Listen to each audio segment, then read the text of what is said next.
Bienvenidos de nuevo a Estudios sobre la Neutralidad. Hoy nos acompaña una vez más Rainer Rupp, antiguo oficial de inteligencia alemán en la OTAN y espía de Alemania del Este dentro de la OTAN, que vuelve con nosotros para compartir su análisis sobre lo que está ocurriendo ahora mismo con Irán. Bienvenido, Rainer. Thank you, my pleasure. And just as you talked about Gracias. NATO, Un placer. many people don't know. Y, tal como mencionaste sobre la OTAN, mucha gente no lo sabe, la OTAN también celebraba regularmente, aunque estuviera fuera de su ámbito, reuniones de comité sobre los acontecimientos en Oriente Medio, donde, por supuesto, Irán ocupaba un lugar destacado. Así que no soy del todo nuevo en eso. Ya en los años 70 y 80 seguía los acontecimientos en Irán, ya que recibíamos las evaluaciones de inteligencia.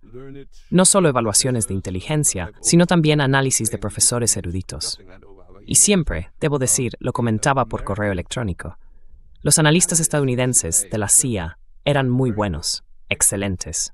Los estadounidenses, tanto los analistas como los políticos, contaban en realidad con científicos muy competentes que sabían de lo que hablaban, ya fuera sobre la Unión Soviética, Europa del Este o incluso la RDA. Y podía juzgarlo, por supuesto. Sabían de lo que hablaban. And I could judge that, of course, they knew their stuff. Yet, their assessments never... Sin embargo, sus evaluaciones nunca llegaron a lo más alto. En muchos aspectos, lo que hicieron las evaluaciones de inteligencia, las elaboradas en el nivel más bajo, no me refiero al nivel más bajo de inteligencia, sino al nivel más bajo en la jerarquía de los analistas, rara vez llegaban al nivel superior de la toma de decisiones políticas. Lo veo una y otra vez, y quizá hablemos de ello más adelante. Pero volviendo a Irán, como he dicho, no soy un recién llegado. Lo he seguido desde entonces y también me he familiarizado con su historia y sus tradiciones. Es un pueblo de una enorme fortaleza, aunque esté compuesto por diversas nacionalidades, siendo los persas la mayoría. With the Persians being a majority, but it is similar to the situation in Russia. Pero es similar a la situación en Rusia. Cuando le preguntas a alguien, por ejemplo en Baskiria, donde pasé una quincena hace algún tiempo, le preguntas a un musulmán, ¿qué eres tú? Y él responde, soy ruso, y luego soy baskir, y luego soy musulmán. Lo ves en ese orden. Y estaban orgullosos de ser rusos. Lo encontré en toda Rusia. Por desgracia, nunca he estado en Irán. Probablemente ya soy demasiado mayor para hacerlo. Pero he leído muchísimo sobre el país. Y sé que también tienen ese sentido de resistencia. Son chiíes, algo parecido a los católicos, aunque no en una versión tan fuerte. En alemán lo llamamos Opferbereitschaft. Están dispuestos a hacer sacrificios. They are prepared to bring sacrifices and even their own life to sacrifice for the community. Y hasta sus propias vidas, para sacrificarlas por la comunidad. Y obligar a una nación que está tan arraigada en todos estos elementos, una nación que se identifica con ellos. Todos, por supuesto, siempre hay disidentes aquí y allá, pero la mayoría, y podemos ver lo que piensa la mayoría. No los llevaron a punta de pistola a las calles para manifestarse por cientos, miles o incluso millones. Podemos ver lo que sienten, y pensar que se les podría obligar a arrodillarse y aceptar una imposición extranjera es una locura. Lo es absolutamente una locura. Y si miras atrás, a los 90, los estadounidenses ya habían estado 2 veces en esta situación, en 2007 y 2012. Me lo señalaste mientras yo... Twice in this situation, 2007 and 2012. You made They that had point to me a two while ago. aircraft Harrier. Sorry, you made the point in a... Perdona, porque hiciste ese comentario en una entrevista que hicimos en diciembre y subrayaste que no era la primera vez, ni siquiera la segunda, sino la tercera, ¿verdad? Estados Unidos está enviando de nuevo sus portaaviones allí, y qué insensato sería hacerlo ahora. ¿Podrías repetir eso y explicárnoslo otra vez? Yes, and when it came to the point... Sí, y cuando llegaron al punto de no retorno, se retiraron porque se dieron cuenta, y todos sus expertos se lo dijeron, de que tendrían que sufrir bajas muy graves. Eso también se debe a la geología de Irán.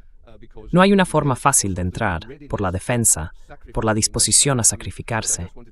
Quiero decir, lo que quería señalar es que en 2011-2012, cuando comenzó la crisis, se formaron espontáneamente oficinas regionales, para personas que estaban dispuestas a realizar misiones suicidas si se producía una invasión por parte de soldados estadounidenses. 25,000, en las 2 primeras semanas, estaban dispuestos a sacrificarse siempre que pudieran matar a un soldado estadounidense. Hay que imaginarlo, ¿sí? Y no creo que ahora sea diferente si piensan en invadir Irán.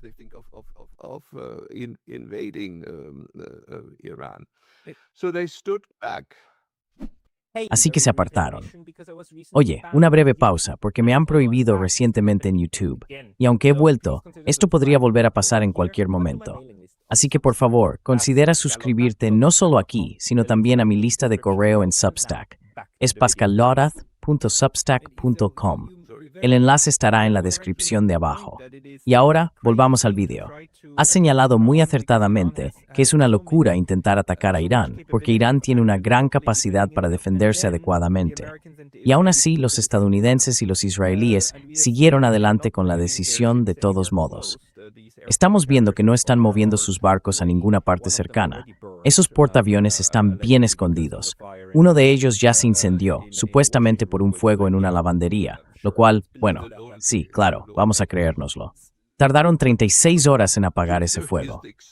Ahora, Larry Johnson.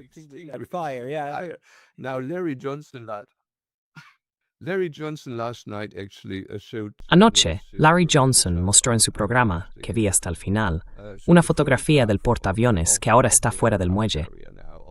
Y este incendio realmente había estado arrasando con el acero, derritiéndolo y todo eso. Debió de ser un auténtico desastre. Un fuerte incendio en la lavandería.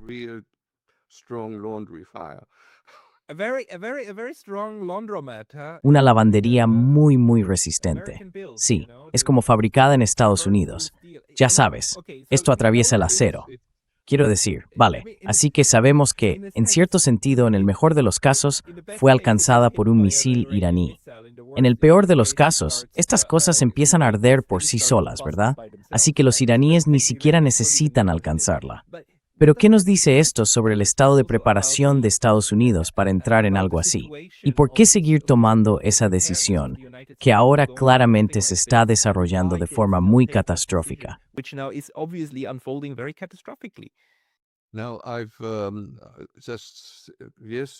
Ayer mismo estaba leyendo un artículo en Foreign Affairs y están llegando al mismo punto que nosotros hemos estado planteando, que Trump interpretó y entendió completamente mal la situación.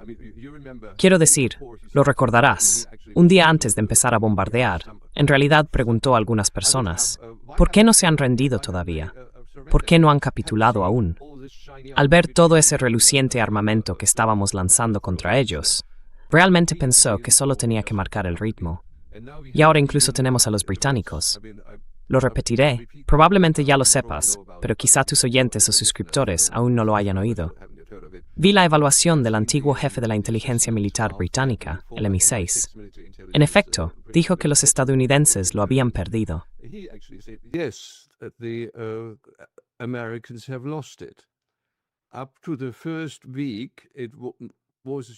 Hasta la primera semana todavía era incierto, pero después de eso quedó claro. Lo habían perdido y tenían que salir en lugar de seguir haciendo más. De hecho, que deberían declarar la victoria y retirarse, pero él siguió con el tema, porque también tiene que tener cuidado de no golpear demasiado fuerte a los estadounidenses. Pero incluso para esta gente está claro. Y ayer, el presidente alemán frente al Parlamento, quizá lo hayas oído, lo cual es una sensación en Alemania, acusó a los estadounidenses y a los israelíes de una guerra de agresión. Sí, bien hecho. Por supuesto, ahora mismo esta mañana se ha desatado el caos. Quiero decir, el presidente debería mantenerse al margen de la política, etc. En fin, volviendo a Irán y al asunto sobre el que realmente querías preguntar más, la situación del gas natural.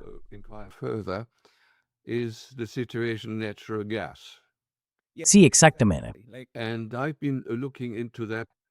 He estado analizando esa parte con más detalle y también encontré una evaluación de alguien del propio sector del gas que señaló, bueno, quiero decir, no soy un experto, soy economista de formación, así que solo puedo juntar A y B y conectar los puntos. Ahora bien, la cuestión es, y creo que todo el mundo lo ve con bastante claridad, que cuando los estadounidenses atacaron los yacimientos de gas, los campos de GNL de París, y destruyeron las GDL los iraníes, estos ya habían advertido, si hacéis eso, eliminaremos la industria de GNL de Qatar. Y al día siguiente, los iraníes lanzaron algunos misiles contra las instalaciones qataríes, destruyendo solo alrededor del 15%.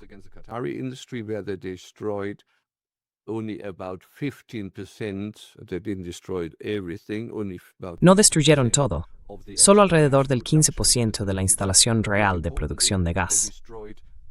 Pero más importante aún, destruyeron una de las dos plantas qataríes de licuefacción de gas. Es decir, el gas necesita licuarse, así que si una de las dos desaparece, eso significa que el 50% de las exportaciones se ha perdido. Aunque la producción de gas propiamente dicha siga funcionando, lo único que se puede hacer es quemarlo al aire, ¿no? Así que, como resultado, y dado que el estrecho de Hormuz está cerrado de todos modos, la situación es la siguiente.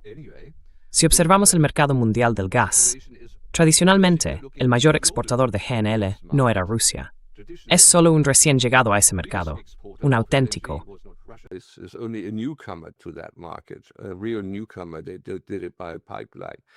Lo hicieron por oleoducto. Así que el mayor exportador de GNL, con diferencia, era Qatar, y el siguiente mayor eran los Estados Unidos. Realmente competían por el primer puesto en el mercado mundial de GNL. Si observas la situación después del ataque en París, verás que de repente los estadounidenses son los número uno. Son los únicos que ahora pueden suministrar gas natural licuado. El estrecho de Hormuz está cerrado, y aunque vuelva a abrirse, o se abra para algunos países, el gas aún no puede pasar. Quizá algo procedente de Qatar, si los qataríes cooperan, pero aún así significa que los estadounidenses dominan ahora este mercado.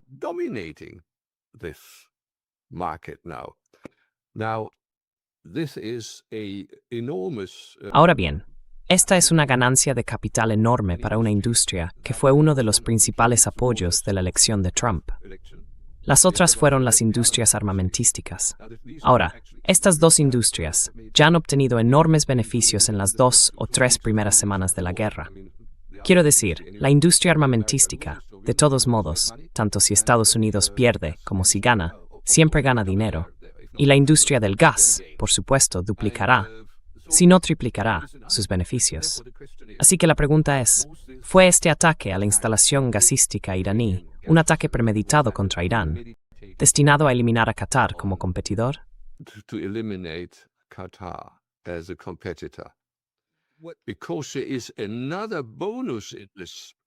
Porque hay otra ventaja adicional en esta situación. China era el importador más importante de gas qatarí e iraní. Así que ahora China sigue necesitando GNL. ¿A dónde recurre? Rusia no puede ayudar, al menos no con GNL. Así que tendrá que pedírselo a los estadounidenses. Eso da a los estadounidenses, por supuesto, una ventaja geopolítica muy fuerte, al menos a corto y medio plazo. Lo cual podría ser también una de las razones por las que los chinos están relativamente callados a la hora de condenar la operación estadounidense en Oriente Medio contra Irán. Lo que hagan sin que nadie lo sepa es otro asunto.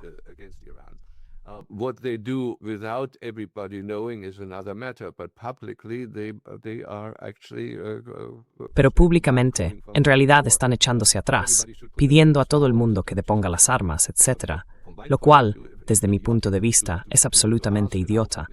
Pedirle a Irán ahora, cuando tiene la ventaja sobre el matón, que deje de castigarlo. Esto no es. Y los iraníes son bastante claros. Dicen que no están interesados. Lo repitieron ayer. No hay conversaciones, no hay alto el fuego. Tenemos nuestras exigencias, y una de ellas es hacer que Oriente Medio esté libre de estadounidenses. Eliminar todas las bases, porque la única manera de que Irán es que no haya más bases estadounidenses.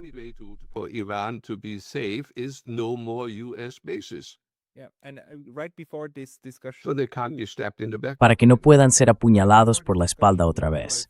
Justo antes de esta conversación contigo, hablé con Mohammad Marandi en Teherán y él dijo exactamente eso. Quiero decir, la exigencia es bastante clara. Los estadounidenses tienen que marcharse, deben pagarse reparaciones y en realidad un tercer punto es que sus aliados en la región deben participar en esto. No quieren que Israel se quede con todo el sur del Líbano. Es decir, ese tipo de cosas también tienen que terminar. Así que dicen que esas son las condiciones para que detengamos la guerra que vosotros comenzasteis. La cuestión, sin embargo, y también le pregunté sobre esto, ¿no está esto en realidad jugando a favor de los estadounidenses? Porque debido a eso, ahora los estadounidenses obtienen todo el beneficio del GNL.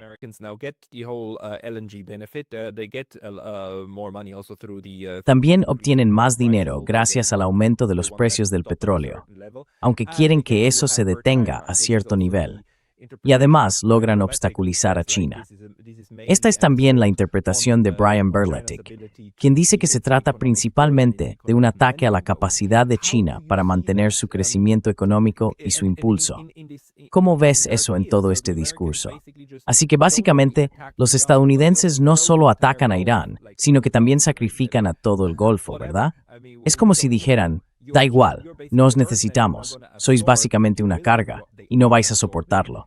Pero lo haréis, y están soportando los ataques cinéticos de Irán. Entonces, ¿cómo interpretas esto y la estrategia que hay detrás? ¿Es simplemente una locura, una estupidez hacerlo, o en realidad se está desarrollando un cálculo muy frío y racional?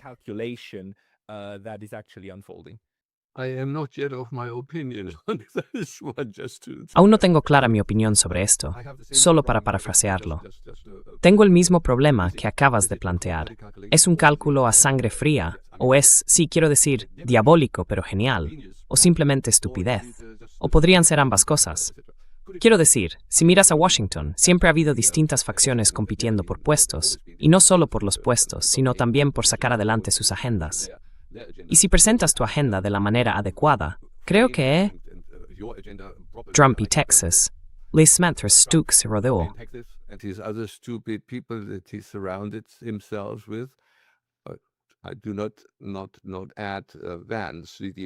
Yo no incluyo los eventos evangélicos en ese grupo, pero los demás a su alrededor pueden haber caído en esto. La verdadera agenda opera en segundo plano, y eso bien podría ser así, porque no soy religioso, pero conozco bastante bien la Biblia, y recuerdo el dicho, por sus frutos los conoceréis. Y si miras los frutos, vemos el patrón. Pero la cuestión es si eso es intencionado o no. No lo sé. No tengo suficiente conocimiento al respecto.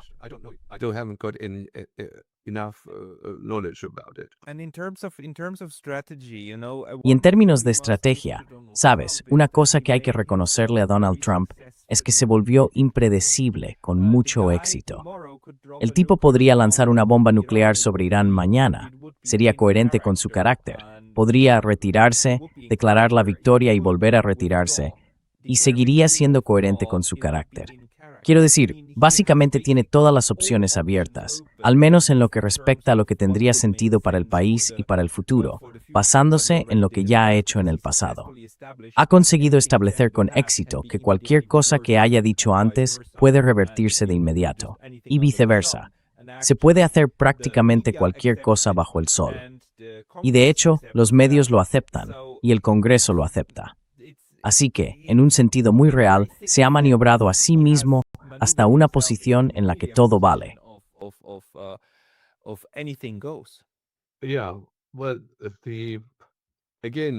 Sí, bueno. Otra vez me pregunté, e incluso lo hablé con mi esposa ayer, si uno observa la política estadounidense y ve que incluso se ha tratado en documentos de política en el pasado, el uso y la utilidad de la teoría del loco. Sí. Si presentas a tu presidente o a tu liderazgo, principalmente al presidente, como impredecible, emocional y demás, en realidad puedes obtener ciertas ventajas frente a tu oponente o enemigo. Porque ya sabes, pensarán, tenemos que tener cuidado, este tipo es absolutamente irracional. Ahora bien, la pregunta es, ¿este tipo, Trump, es realmente irracional o forma parte de la puesta en escena? Personalmente, creo que en realidad está perdiendo la cabeza. Llegué a esa conclusión hace aproximadamente un año, cuando la crisis de Ucrania seguía al rojo vivo, cuando los europeos finalmente entendieron que Trump dice exactamente lo que le ha dicho su último visitante. His latest visitor told him. So they realized that and they began. Así que en realidad se dieron cuenta de eso y empezaron a enviar a alguien desde Europa justo antes de cada gran reunión para informar o visitar al presidente. Y él salía con los nuevos puntos y demás. Los aceptaba y los repetía, las posiciones de los europeos, olvidando por completo lo que se había discutido en Alaska, y así sucesivamente. Así que me di cuenta de eso primero y pensé, ¿ese comportamiento me recuerda a algo? Simplemente estás repitiendo lo que ocurrió ayer. Y ese es uno de los signos del Alzheimer. Y como sabes, dicen que lo único bueno del Alzheimer es que conoces gente nueva todos los días. The only good thing about Alzheimer is you meet new people every day. That's true, isn't it? The way he speaks doesn't You have make me the- La forma en que habla no me recuerda tanto a este todavía. Pero una de las cuestiones, por supuesto, es si tiene Alzheimer o no. Hace falta una respuesta a eso. Y me parece que los iraníes están intentando contrarrestar esto mediante su propia capacidad de cálculo. Quiero decir, por impredecible que sea Trump, ellos intentan ser lo más predecibles posible diciendo, tú atacas un campo de gas, nosotros atacamos un campo de gas. Tú atacas una planta nuclear, nosotros atacamos una planta nuclear. Tú destruyes una ciudad, nosotros destruimos una ciudad. Punto. Así que deshámalo, porque sabes exactamente lo que va a pasar. ¿No es ese? trying because you know exactly what's going to come. Isn't it that one? Yeah. Yeah, Sí, básicamente la política de los iraníes ahora es que diga lo que diga Trump, les da absolutamente igual. Van a hacer lo suyo. Así es como lo veo. That is how I see it. Right. And there's just really just one thing Exacto. that strikes me as Y ya odd sabes, when I think hay algo que me of the resulta realmente extraño cuando pensamos en el presidente como alguien quizá verdaderamente desequilibrado. Son los mensajes que publica en Truth Social. Esos comentarios parecen como si los hubiera inventado de la nada y poco más, pero no contienen errores de redacción ni faltas de ortografía, lo que me indica que al menos han pasado por algún tipo de proceso editorial.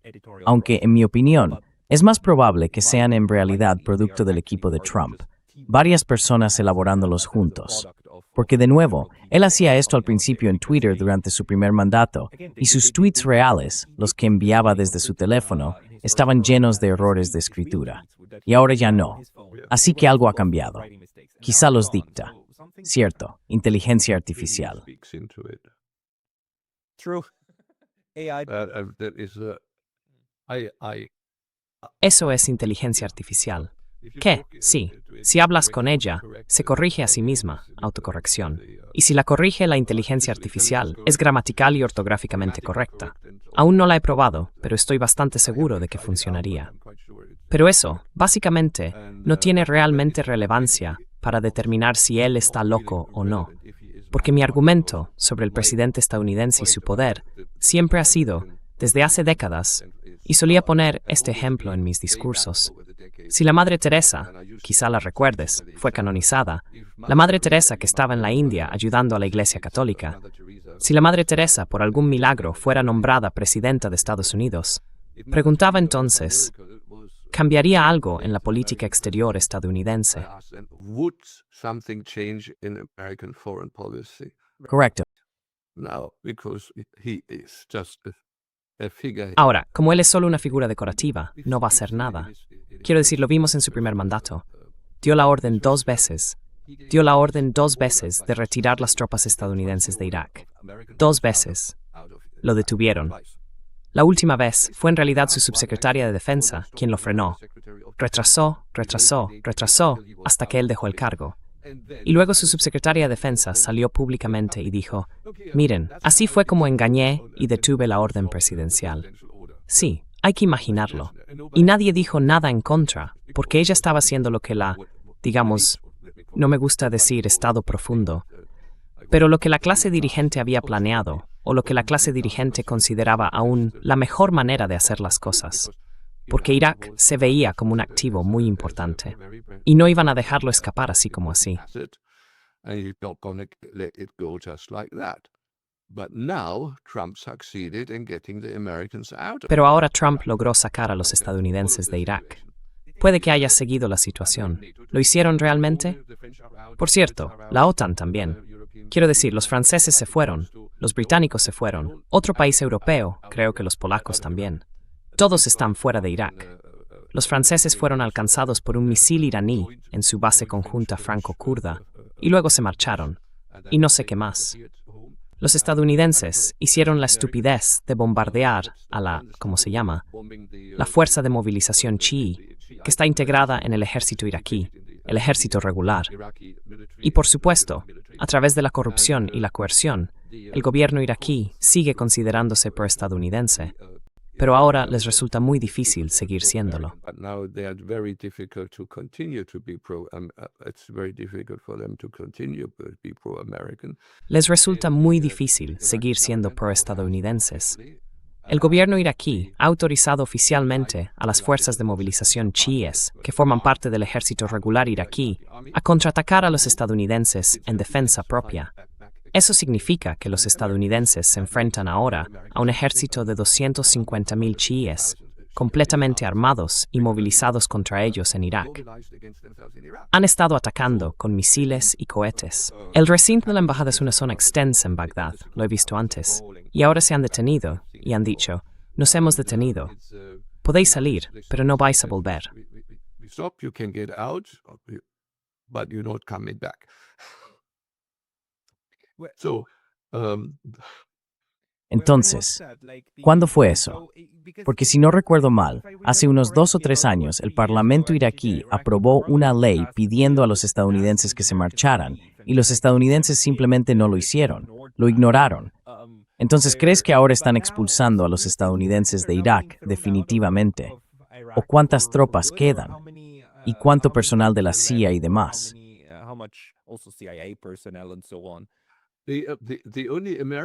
the only American base that La única base estadounidense que queda está en territorio kurdo, en territorio puramente kurdo.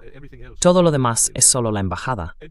Luego, la embajada ofreció a la, he olvidado el nombre, pero es algo así como la fuerza de movilización, una milicia chií integrada en el ejército.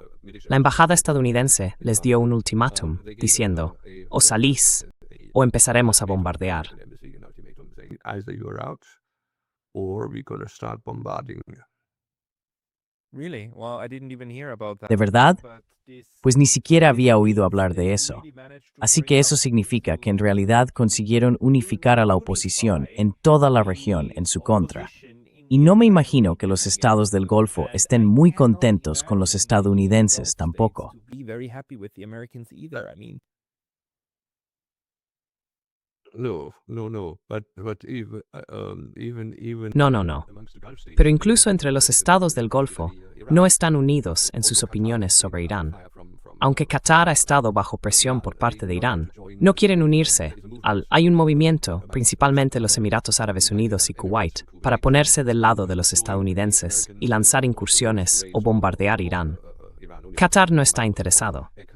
Curiosamente, Arabia Saudí tampoco está interesada. Han hecho algunas declaraciones, pero no quieren unirse a Kuwait y a los Emiratos Árabes Unidos. Así que no están interesados. Lo que me lleva, por supuesto, al punto que creo que ya se ha comentado antes y que todo el mundo puede ver. And everybody actually must see it. The U.S. bases in the Middle East, in these Arab countries. Las bases estadounidenses en Oriente Medio, en esos países árabes, eran consideradas por los emires y reyes gobernantes, o como quiera que llamaran a las familias reinantes, como su protección personal. Tienen allí soldados estadounidenses, personas de distintas nacionalidades, muchísimos extranjeros. Una base estadounidense allí era su escudo personal. Ese era el trato. Y a cambio, vendían su petróleo o gas en dólares, y así sucesivamente. Ahora, esas mismas bases estadounidenses, que se suponía debían ofrecer protección, han puesto en realidad a esos países y a sus clases dirigentes en el punto de mira de los misiles iraníes. Están atrayendo el peligro ahora, esas bases estadounidenses. of the Iranian missiles. Yeah, they're You becoming see, they are actually attracting danger now, these US bases. missile magnets, you know, as in Imanes de misiles. Ya sabes, como diciendo, aquí tienes que atacarnos primero. Quiero decir, esto debe llevar a una inversión total del pensamiento en materia de seguridad en la zona. Cualquier otra cosa me resulta inconcebible. Absolutamente. El único punto que planteó Mohamed Marandi es que las bases estadounidenses no son solo una protección frente a amenazas externas, también son una protección interna. Están destinadas a proteger a monarquías de sus propias poblaciones. Por eso realmente es un atolladero difícil de resolver. that one is probably a quagmire that's difficult to solve. That's just what I just said. Yeah? Eso es exactamente lo que dije. Es una protección tanto desde dentro como desde fuera. No solo contra los extranjeros, sino también internamente. Sí, están los chiíes y otras minorías, y así sucesivamente. Otro punto que se me vino a la mente, y sobre el que todavía estaba escribiendo anoche, es lo poco preparados que estaban los estadounidenses cuando se embarcaron en esta horrible aventura. Demuestra que las bases estadounidenses en la región ni siquiera tienen refugios subterráneos para sus propias fuerzas armadas. Underground shelter for their own armed forces. Sí, Nothing. From the moment the air defense Nada. doesn't En el momento en que la defensa aérea no funciona, son como conejos en un campo. Así que, ¿qué hicieron? Los trasladaron a hoteles. Plantas enteras estaban llenas de soldados, lo que explica, por supuesto, por qué los misiles iraníes impactaban en ciertos pisos de hoteles internacionales. Porque al parecer, allí habían colocado a soldados estadounidenses, los habían destinado allí, y había fuerzas especiales, unidades de inteligencia y demás. Sí, así que creo que es una muestra de arrogancia pensar, somos los mejores, somos superpoderosos, estamos totalmente a salvo, no hay de qué preocuparse.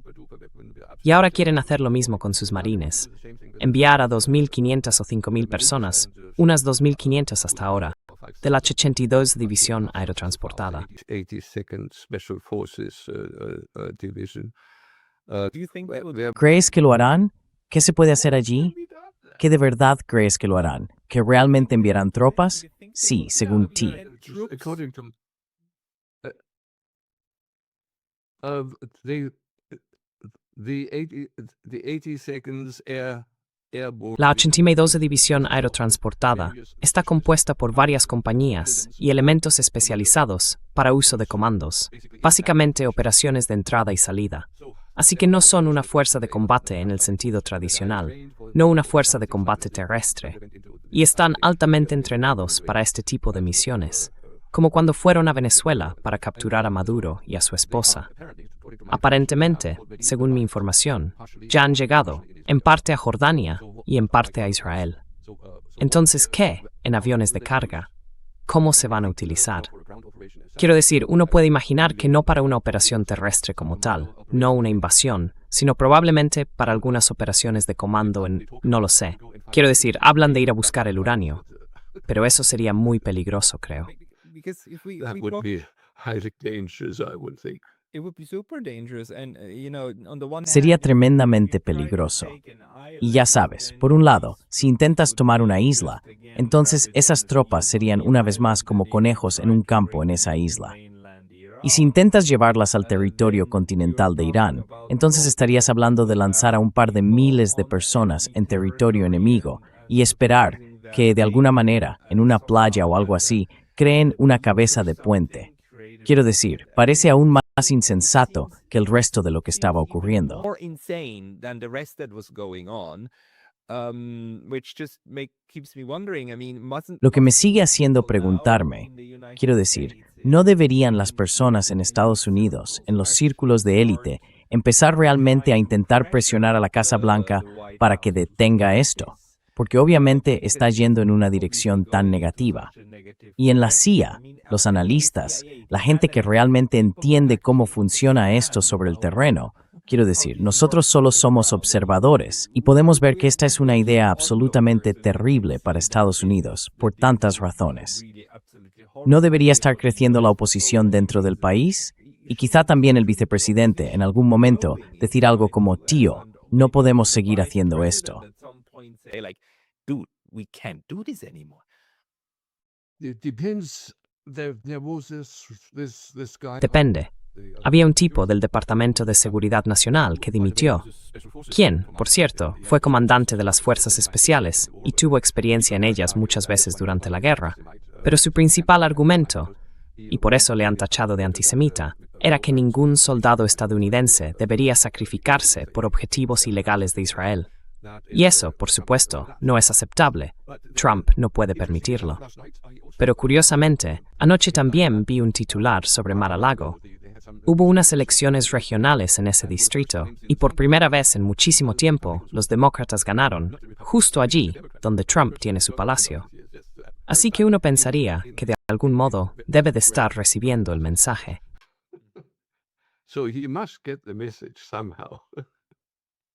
Yeah, so okay, that's just maybe Sí, bueno, vale, eso quizá nos lleva al último tema que quería tratar contigo. Si esa inteligencia que todos creemos que tiene en Estados Unidos a través de la CIA y que Gran Bretaña debe de tener mediante el MI6 y otros servicios, e Israel a través del Mossad, siempre he tenido la sensación de que esos servicios de inteligencia deben de tener la imagen más precisa del enemigo. No porque les caigan bien, sino porque necesitan estudiarlos a fondo. Y lo que recibimos nosotros, el público, es la propaganda, ¿verdad? Nos alimentan con la propaganda a través de la BBC, la CNN, el New York Times y demás, en cascada. Pero ellos deben de tener una evaluación real de lo que está ocurriendo. Y tú, en un correo electrónico, me dijiste, Pascal, que quizá no sea así. ¿Puedes explicarlo? Yeah, well, do you remember the Echelon case? Sí, bueno, ¿recuerdas el caso Echelon? Echelon, tu compatriota suizo, fue nombrado investigador de un grupo especial por el Parlamento Europeo. Oh, debe de haber sido hace unos 25 años, porque yo acababa de salir de la cárcel en ese momento. Y era... Echelon no te suena de nada, ¿no? No, no lo sé. Lo describí como una enorme aspiradora en el espacio que absorbe todas las señales electrónicas, las analiza, ya lo hacía entonces, y las traduce a varios idiomas. Eso es asunto de la NSA. Luego tienes la investigación de algoritmos, y tienes a personas revisándolos, especialistas en este tema y en otros, y así sucesivamente. Specialists on this subject and other subject and so on. Now, Ahora, ellos, bueno, hace unos días, quiero decir, habían estado escuchando, lo sabían todo, teléfonos personales, políticos, todo.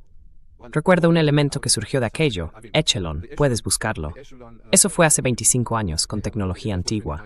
Es decir, vigilancia a gran escala, una operación de espionaje a gran escala. Piensa en cuántas generaciones de progreso ha habido desde entonces. Echelon en aquel momento escuchaba todo. Cada llamada telefónica, cada llamada móvil, cada fax, todo. Hoy en día, por supuesto, es mucho más rápido, mucho más grande. Hay superordenadores conectados, traducción automática, y así sucesivamente. Automatic translation, etc., etc., etc. It is even much worse. Es incluso mucho peor. No tengo información reciente al respecto, pero en realidad fue Larry Wilkerson, el antiguo jefe de gabinete del ministro de Asuntos Exteriores estadounidense de raza negra, le conozco personalmente, quien señaló recientemente en una conversación que durante la Guerra del Golfo, por supuesto, lo sabían todo. Es decir, hablaba de cómo Trump no sabía, o de cómo la Casa Blanca no sabía, acerca de esto y de cómo reaccionarían los iraníes. Y dijo, esto es un gran monstruo, porque en la época de la Guerra del Golfo sabían exactamente lo que Schröder decía a su colega francés. Sabían exactamente cuáles eran sus posiciones, lo que discutían con los rusos.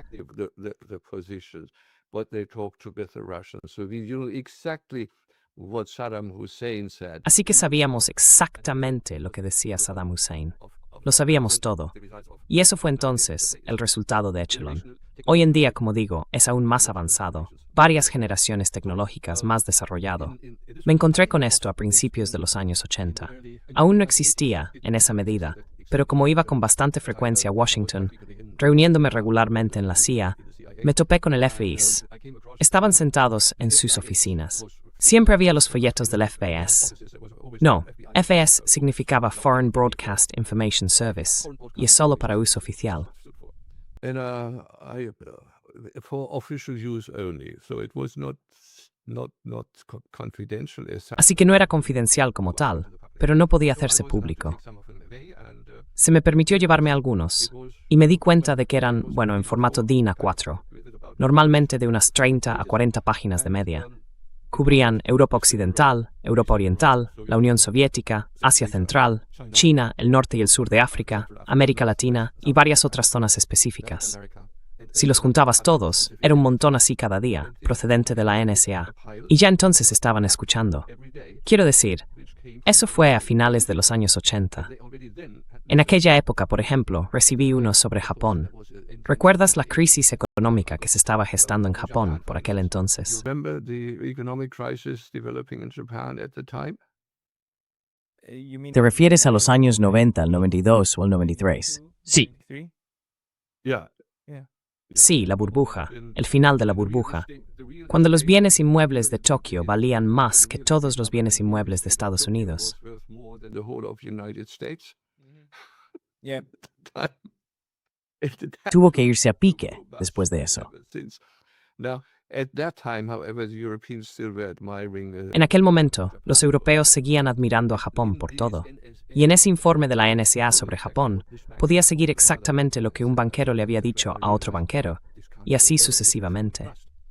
Me di cuenta de que aquello no podía acabar bien. Iba a venirse abajo. Incluso hice una apuesta con un colega de la UETL de que colapsaría por una caja de champán, y gané. Era ese tipo de información, por supuesto, sobre economía, defensa, política, políticos, y así con cada región. Así que le pedí a mi amigo de la CIA si podía incluirme en la lista de distribución. Y de hecho lo hizo. A través de la embajada de la OTAN de Estados Unidos, con unos días de retraso, recibía un montón de informes como ese en mi mesa cada vez. Los archivaba. Esa fue una de las razones por las que siempre se me consideró la persona mejor informada de la OTAN sobre cada región. Eso te da una idea de lo que pasaba allí.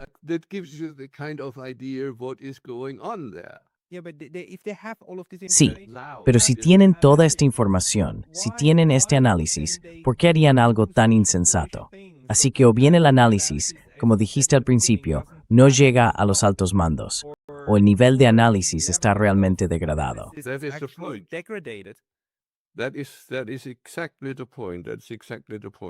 es exactamente el punto. Ese es exactamente el punto. Quizá en otro momento, cuando tengamos un poco más de tiempo, pueda contarte una historia detallada que viví y que deja claro este punto. Tiene que ver con la OTAN, Estados Unidos y el gasto militar soviético. Un gasto militar que fue inflado por la CIA, no por los analistas, sino por personas en niveles superiores. Entonces, se consideraba que el gasto militar soviético era casi el doble de lo que hacían Estados Unidos y la Europa de la OTAN. Para llegar a esa conclusión, utilizaron todo tipo de manipulaciones y trucos. Fue absolutamente idiota, pero sirvió para presionar a los países de la OTAN, a partir de 1979, a aumentar el gasto militar en un 3%. Así que lo que hemos visto recientemente no es nada nuevo.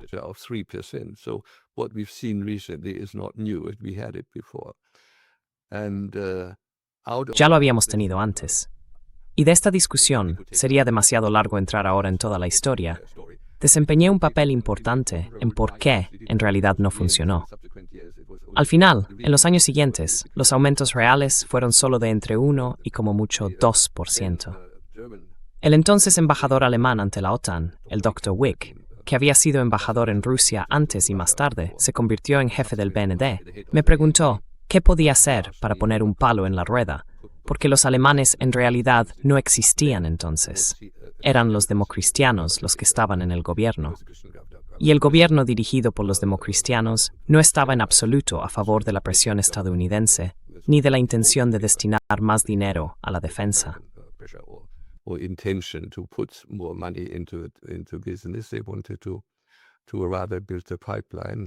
Querían construir un oleoducto, el primer gasoducto con Rusia. Y así, la CIA desempeñó un papel y yo acabé con el asunto. De hecho, incluso hubo una carta al secretario general pidiendo que me despidieran.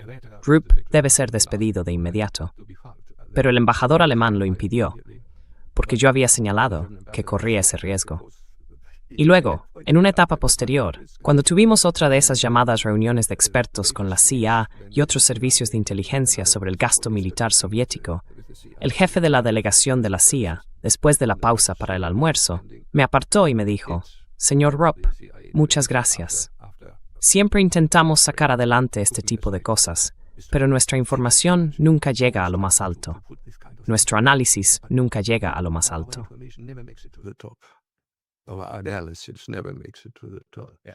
But So in short, like, Así que, en resumen, todas estas historias son bastante complejas, pero cuando lo analizamos, la información no necesariamente llega a lo más alto.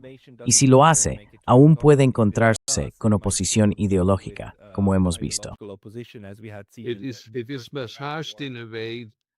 It is massaged Está manipulado de una manera, manipulado para ajustarse a los objetivos políticos de esa gente. reality. No reaccionan ante la realidad, reaccionan ante lo que quieren, y sus subordinados moldean la información para que respalde sus metas. Right at the beginning. Como dije al principio, los estadounidenses tienen científicos fantásticos, no solo en política e historia, sino también en arqueología y otros campos.